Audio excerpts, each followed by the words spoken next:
Hello and welcome back to my channel. My name is Jackie, and in today's video I'm going to show you how to plant a salad garden. So a salad garden or a fresh garden is all of the vegetables that you're going to be planting that you want to eat raw. So that's in salads or maybe in sandwiches. It's just the stuff that you like to eat raw.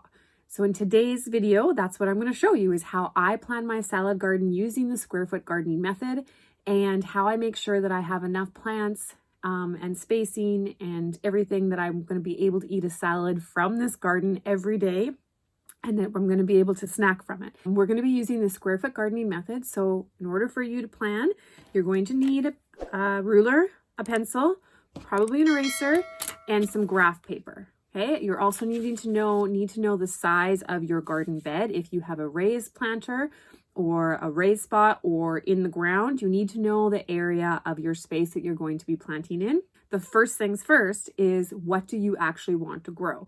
So before you start planning anything and spacing stuff out, I want you to think about, what do you like to eat? What do you eat in your salads? What do you like to snack on that is raw, or that your family likes to snack on that is raw? So I've made my list of what I like to eat every day as a salad. In summer, I eat a lot of salads. So I like to have 2 common cut types of lettuce that I grow in my garden. I like to have some romaine in case I want to make a bigger salad. I love arugula. Arugula to me is one of the tastiest little things to throw in salads or sandwiches or on top of pizza. Cherry tomatoes are my favorite to add to salads. I like snap peas to snack on just constantly in the garden. They're my little treats when I'm out there gardening and to add to salads. Radishes. I like cilantro. I like baby carrots. I like a snacker slicer cucumber or a long English cucumber. I like to have nasturtiums in my salads. Nasturtiums are a beautiful flower that it has so many benefits in the garden, and it is super tasty. It's got this little spicy kick, and it just makes your salads look so beautiful. Like, you are entertaining and you have the beautiful nasturtiums, like edible flowers in your salad, and like, people just love that. I've never not served a salad with nasturtiums in it that someone has not commented on how beautiful that salad looks. So I would highly recommend planting nasturtiums. Then I also have kale. I plant a lot of kale. I eat a lot of kale. If you don't eat kale and you eat spinach instead, plant that instead. And then for peppers, I have these little banana peppers that I grew last year that are not spicy. They're quite sweet, and they're like the perfect size to pick to throw into a salad. And then dill. I like to have some dill in my salads. So that is what I have picked out as what I want to grow specifically to be eating raw.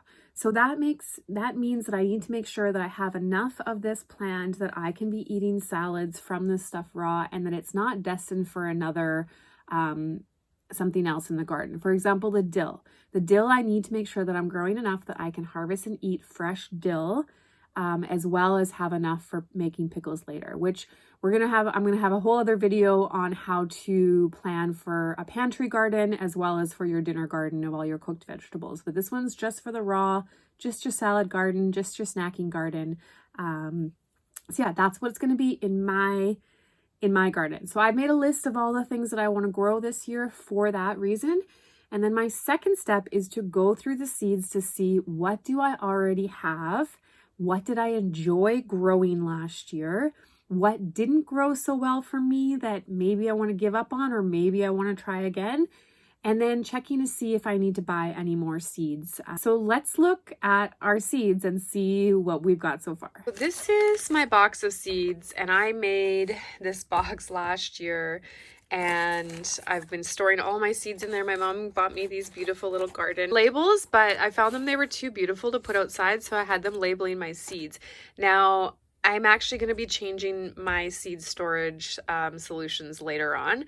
But for now, for this box, what I'm going to use for it this year is I've created all of these little tabs of what I want to be planting indoors, what I need the tasks to be outdoors for pretty much every month of, and like, I'm not going to generally plant or necessarily plant all this stuff. Like, I didn't plant melons last year or cabbage, but it's just kind of an idea for me of what I can be doing.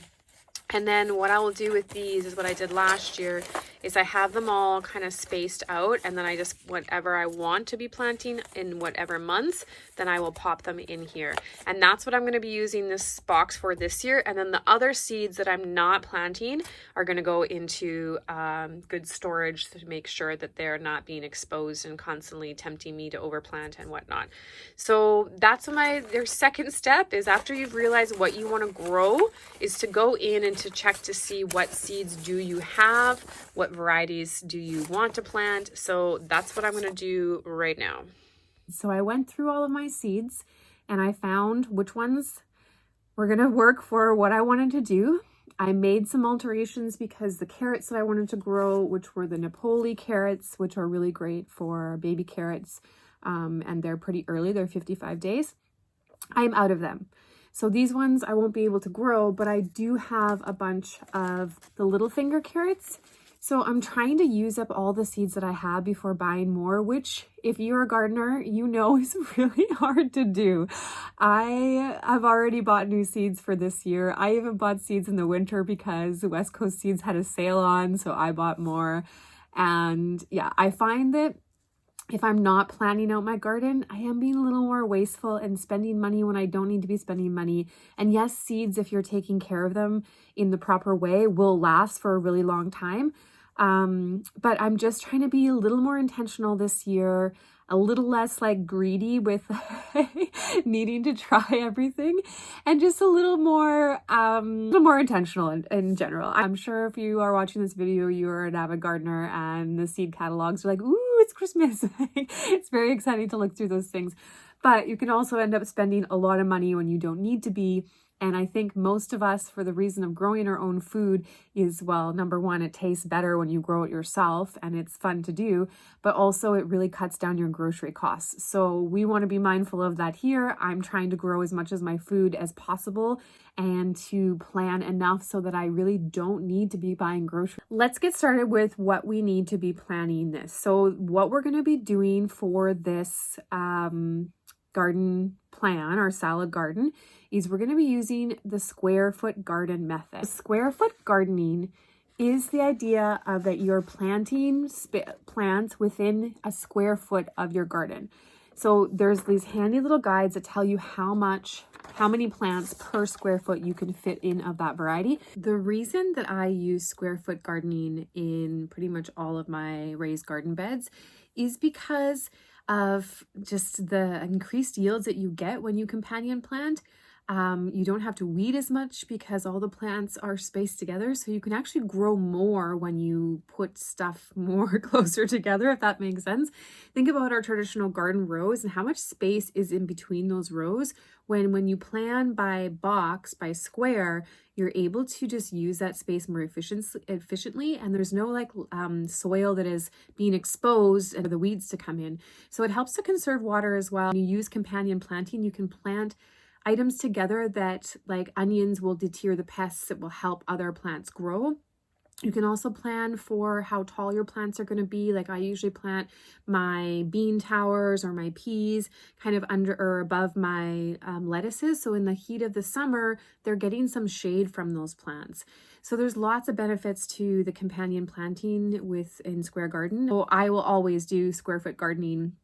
I think it is just the best way to be planting. And it kind of just mimics nature in the sense that nothing is planted in rows in nature. Everything is kind of combined together. So anytime you're mimicking the way Mother Nature grows is a win for me, because that's what we're trying to do here, is to grow regenerative. So I think that they're just more aesthetically appealing because you can just have a whole mix of beautiful plants that are trailing over your garden box, that are climbing up. You have some flowers in the middle there too, and they're just beautiful garden boxes. The next step is, after you've found your companion planting guide and your square foot guide, you need to know the measurements of your garden boxes. When I go out and plant in the spring, when it is warm enough to start planting, I will use I'll just put some tape, a tape measure, line some tape across. I might even build myself just a square foot wooden guide and then just use that to help plant, which I'll make maybe a video when I plant the garden, so we can get to that in the future. Today is just planting.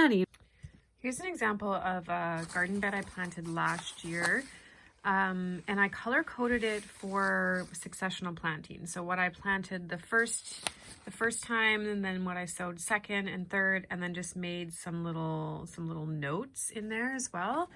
And the color coding really helped me to know like what was in there first. So here, this one I didn't really plant too many extra things. And then also I made notes on like what planted well, what didn't plant. And then you can see like I already planted garlic in some of these beds. And that's what I'm planting today, is these 3 garden beds. So I've drawn 2 of them just on my graph paper here. And the color coding, again, I'm going to do green for the first sowing, and then second, or purple for the second, and then the orange for the third planting. So these are the metal, galvanized metal ones that I purchased, that the corners don't give you, they give you half of a square foot for planting, and even a little bit less than that, because, and these aren't exactly 3 feet, but I squished them in to be, I think it's like just under 3 feet. These are all the ones for the salad garden. So in front of me here, I have my square foot garden spacing guide and my companion planting guide. And what I'm going to do now is just fill out what I want to be growing in those 2 things. Focusing on again, that first planting. The second planting will be anything that I can start seeds in, like maybe romaine, if I have like 4 romaine in here, and then I end up, like eating those, and I'm going to plug in a new one if I have some seeds started from them. But yeah, so that's what this is how I plan for my salad garden. It's going to be in 2 raised beds, and I think I can fit almost everything in these 2 raised beds. So I'm going to get to doing that now. So here are my garden plans for just the salad garden in 2 raised beds. I did realize as I was putting them in that the salads, like not everything is going to be ready at the same time. So I actually put my tomatoes, cherry tomatoes, and my pepper as my second planting. And I'll plant miner's lettuce in there. Miner's lettuce is by Cicada Seeds. They're a local company really close to me actually.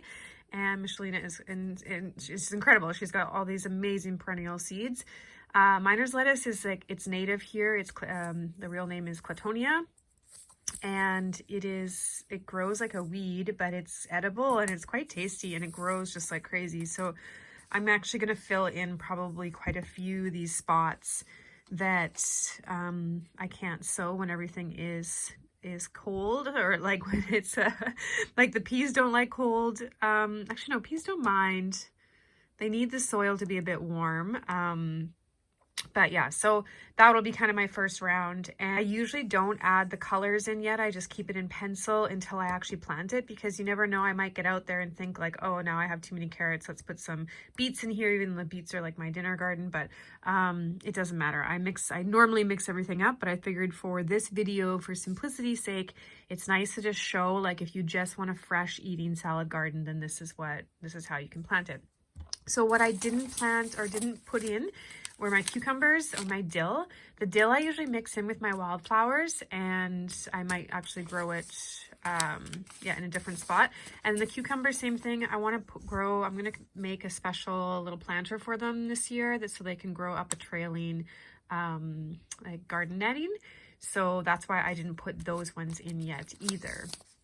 And then my kale is also not on here, because the kale I plant directly in the ground. And I actually have some kale. I think I've got kale in like these 2 spots right now.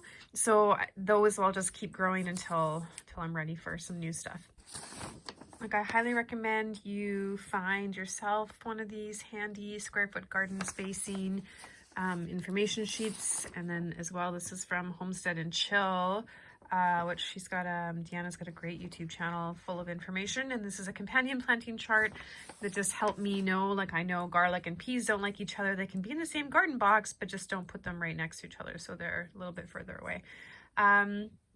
Yeah, so that's basically what I'm planting first, is my salad garden. If you are interested in what the exact varieties that I'm going to be growing in these boxes and would like to copy my plan completely, I will list what I'm growing in the description box below. And yeah, I hope that you enjoy this video and that you're excited and able to start planning your salad garden. And stay tuned, because the next video I'm going to be planning is going to be my dinner garden and then my pantry garden.